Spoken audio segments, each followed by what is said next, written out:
Good evening, everyone. From the west side of the Berlin Wall at the Brandenburg Gate, I'm Tom Brokaw.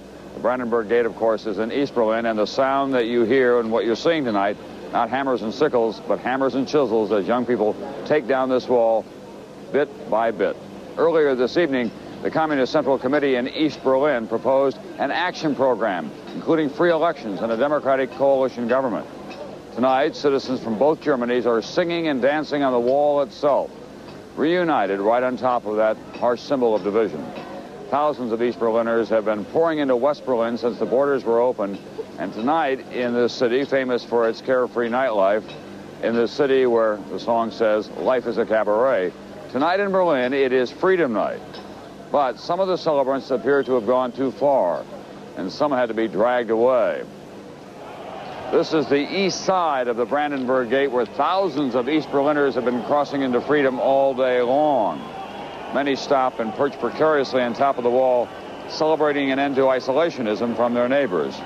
They've been dancing and drinking and setting off fireworks. We don't quite know what happened to these people, whether they were in a fight or whether they just fell, but in any event, they did have to be carried away by the East Berlin police. The Berlin Wall, that ominous barrier between communism and democracy, was torn down symbolically yesterday when East Germany opened its borders to immigration and travel. But today, sections of the wall are being knocked down physically, not just by kids, but by soldiers of East Germany as well as citizens. Arthur Kent has been out in the streets and into the neighborhoods that are about to be made whole again after nearly 3 decades. A neighborhood party, Berlin style.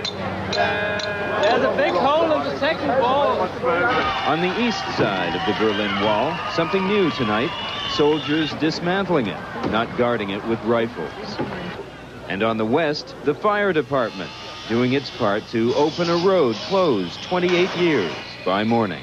I put down this platform because tomorrow we will open the border. When the wall went up, it carved Berlin in two. Nowhere did that have a harsher effect on its people than here in Bernauer Strasse, where the barrier separated a very closely knit community. Robert Schwarzenzer was here the day the wall went up. It divided community, it divided families, and if you imagine, on the other side there were buildings, and on this side were buildings, and neighbors lived together, and overnight, or a couple of days, they were cut off from each other.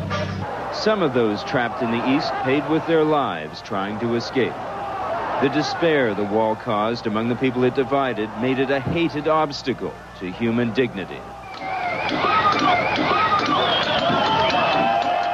Tonight, the people had their revenge, but not for long. West German police wanted to keep the area clear. The firemen needed room to work, and they didn't want to antagonize East German soldiers on the other side, who lifted the wall away, slab by concrete slab. Tomorrow, Bernauer Strasse will be reopened. Residents will once again stroll the length of the neighborhood, but the bitter memory of the Berlin Wall won't die quickly. As long as that cruel, terrible thing is still standing, I don't know. Ask me later when they are turning it down. Arthur Kent, NBC News, Berlin. And so the Berlin Wall is a far cry from a symbol of the Cold War tonight. The cold stone barrier is alive with excitement as the West greets the East.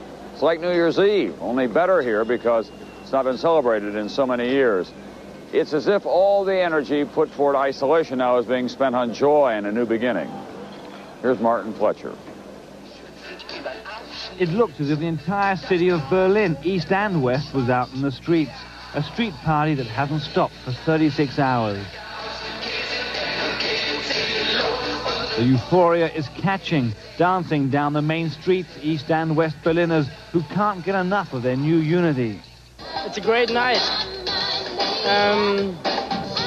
There's something happening in East Berlin, and that is a feeling you must understand, and the only thing you have to do is dancing. From all parts of the city, they converged on the center and just walked and walked, dazed at the speed with which 28 years of forced separation could be swept away. We are very, very happy. That's a great moment for us in West Berlin. And we're happy that the people from East Berlin can come over and see us and see all those wonderful things here. The next day's headlines read, "We thank God," but this East Berliner isn't having any of that. All people in East Germany, they stand on the street and they fight for rights. Not God. Not God. East Germans toasting their victory with West German champagne. They still can't believe their luck. Most had nowhere to go and nothing to do. They just felt the need to be out somewhere savoring their role in history. The Berlin Wall, awesome symbol of Europe's division, has long been a relic of the Cold War, but a still potent one. Now it's become a museum piece. Tonight at the Brandenburg Gate, it looked like a disco.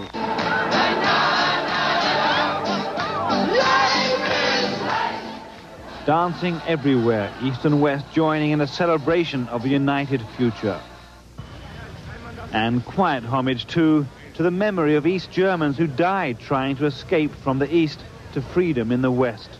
All rolled into one here, the pain of the past, a joyful present, and hope for a united future. Martin Fletcher, NBC News, West Berlin.